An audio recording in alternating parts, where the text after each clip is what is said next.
Hey guys, so today I have my dinners I ate this week segment, and this is from um, early February. This is the second week of February. I'm just been very lazy getting this out. So the first thing I made is actually that I have shown for you here is not a dinner. It's a muffin. I found this recipe on Pinterest. It was for like spinach muffins or something, so I decided to make it. So I've passed by all the ingredients already. So I'm gonna leave the recipe for that link down below, and then you could just sort of get an idea of what the ingredients are in it here and then create the recipe if you want. It was actually really good.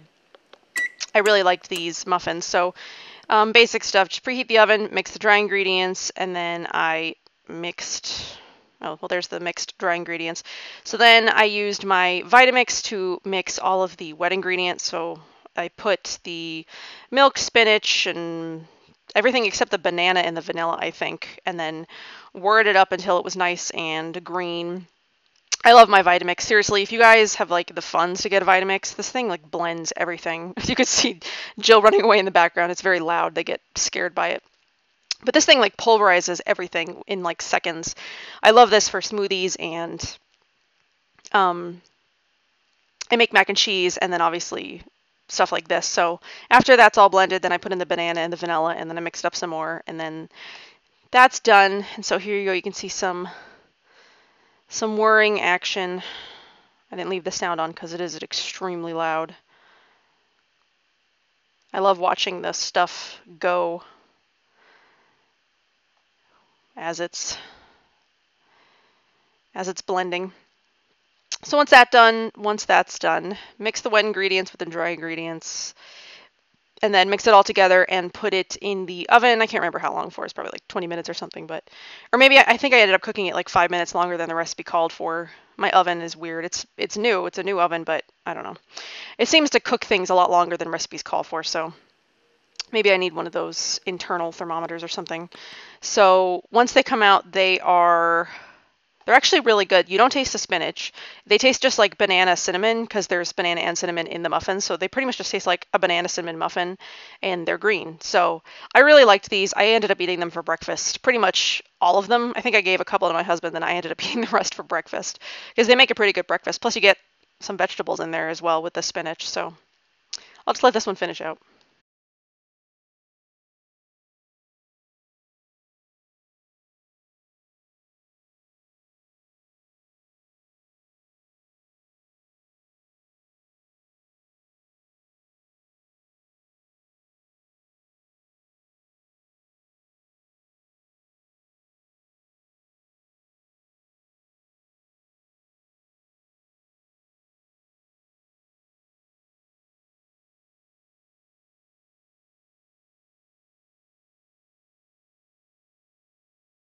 So then for dinner on Valentine's Day, I made this gazpacho pasta, and this was from the Rachel Ray Look Plus cookbook, and I love this recipe. I make it all the time. It's roasted zucchini and cherry tomatoes with some roasted red peppers mixed in, and there's like it's sort of like a cilantro parsley pesto. That's like the gazpacho part. So here's just all the ingredients, and then there's some sliced almonds that go into the pesto as well to make it a little bit thicker. And then the zucchini, tomatoes, and red peppers go into the pasta large, not blended up to make it the chunky stuff that's in there. So then here I am just roasting the tomatoes and zucchini. I love roasted cherry tomatoes. They're like the most delicious thing in the entire universe. So those go in the oven and they get roasted. And then here's just, I used some canned or some jarred roasted red peppers already. So make it easy on myself. So here's just all the stuff that goes into the blender. It's celery, garlic, parsley, cilantro. There's Jill just being cute.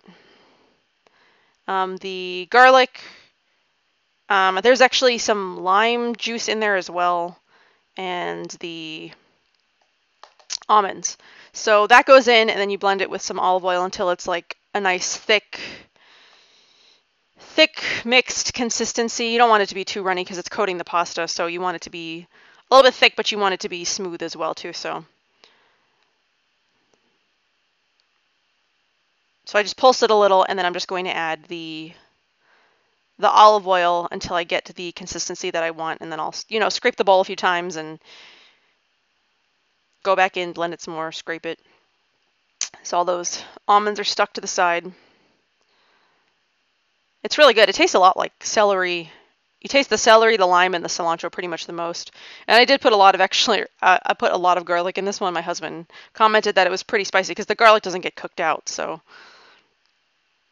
that's what it looks like once it's done, nice and delicious. And then here's just the beautifully roasted tomatoes and zucchinis. They're so good. Wheat pasta done, add the pesto and then all of the veggies and then mix everything.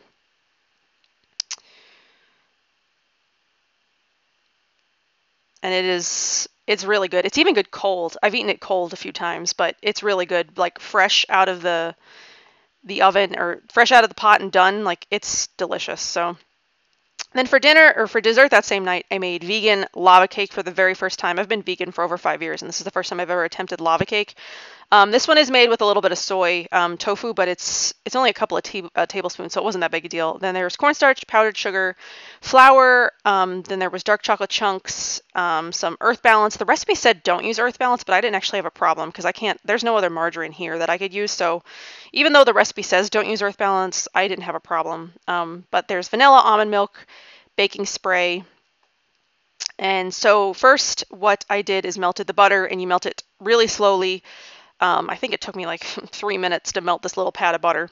And then once the butter is melted, then you mix in the dark chocolate chips, and then you melt the chocolate chips and, melt it until it gets all nice and glossy and delicious looking like that. And then, I can't remember what I did. Maybe I took that off the heat, I think. I'll leave the recipe for this one down below too, because I found this one on Pinterest. So then you mix the dry ingredients, and then there's something in there. I don't remember. Maybe that was the tofu. I can't remember. But I'm very good at this. I'll leave the recipe down below so you can see what I'm doing. But I actually doubled the recipe, which you probably don't need to do because neither my husband nor I could finish one of these. So you definitely could bake one as the recipe calls for it and then share it with your loved person or whatever. Because yeah, there's what it looks like once it comes out. And then I was worried that it wasn't going to do the gooey center. So here's my husband. He's testing it. This is very scientific. I'm trying to figure out the best way to get into the cake. But once we opened it, you'll see it was like nice and gooey and liquidy and hot, and it's delicious, but it's super rich. Like I could barely finish half of this thing. So definitely share. And then I served it with some coconut vanilla ice cream. Look at that. Ugh, so good. So then the next night for dinner, we just had leftover Mexican salad, and that's on a previous video. If you want to see the recipe for that, I'll just leave the link for that one down below. But we had some leftovers, so I made some more of that. And then the next night, we had mushroom, lemon, and lentil salad. This was another one I found on Pinterest. I was just Pinteresting this week, I guess. So this is basically just a sautéed mushroom and cooked lentil salad on top of arugula and spinach with a lemony dressing. I really liked it. My husband wasn't as much of a fan. I think my husband is weird sometimes. He has this thing about his meals need to have like a main and then some sides and stuff. I'm good with just like a salad, but I don't know. I liked it. I ended up eating it cold for lunches the rest of the week. So there's that. So just cook the lentils. I use the French green lentils. I like those the best, I think. Look at them go, boiling away. So then you use a mixture of button and cremini mushrooms, and then you saute those until they're nice and browned. I like mine a lot browner, probably than most people. And I think, yeah, you do this in batches because you don't want to. I used a lot of mushrooms. I think I used more than the recipe called for anyway. So there's the first batch done, and then we're going to saute the second batch. Don't you hate how when you cook mushrooms, there's a giant pile of them in the beginning, and then it turns into like a tiny little cup once you're done. I hate that. Look at that. All those mushrooms I had, that whole bowl was full of mushrooms, and now there's just that little bit once it's cooked. Makes me crazy. There's the cooked lentils. So then I added, the mushrooms are still cooking. Oh, never mind. So I guess there was a little bit more no. I put them back in to warm them up a little bit more, and then I put some garlic and red pepper flakes to make it a little bit spicy. So that goes in. back in with the mushrooms, and then you cook that until the garlic is nice and toasty and everything's warmed through again. So then you just mix that with lemon juice and a little bit of olive oil, I think, and some salt and pepper.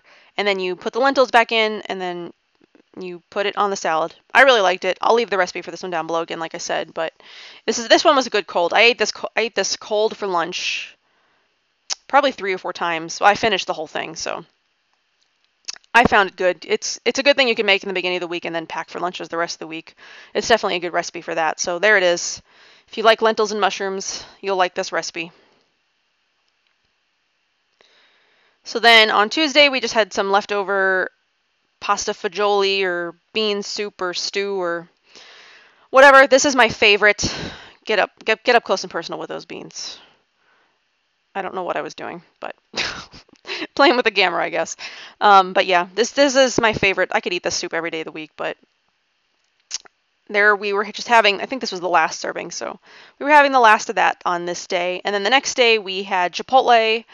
I just had tacos, so I had sofrita tacos. I get brown rice, black beans, sofritas, fajita veggies, corn salsa, and then guacamole.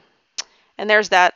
And then the next day we went to this place called Zupa's Cafe, and they had a vegetarian sandwich on there. So I got a veggie sandwich minus the cheese, and then I also got a kale and quinoa salad, and then I took the cheese off of that as well. So that just had like an herb dressing. So then the next day we just went to Eegee's again, and I just had the same thing. It was a veggie grinder, so it's like wheat bread, and then it's got all kinds of veggies on there. There's like pepperoncinis, carrots, tomatoes, lettuce, onions. Obviously you can see I don't like black olives. I took all those off. My husband eats them. And then we had fries, and then that thing in the back that you can't really see. It's like a root beer icy. They call it an Eegee, but it's like an icy. And the reason we went is because their flavor of the month was root beer, and I really wanted to get the root beer one before it went out. So thanks for watching.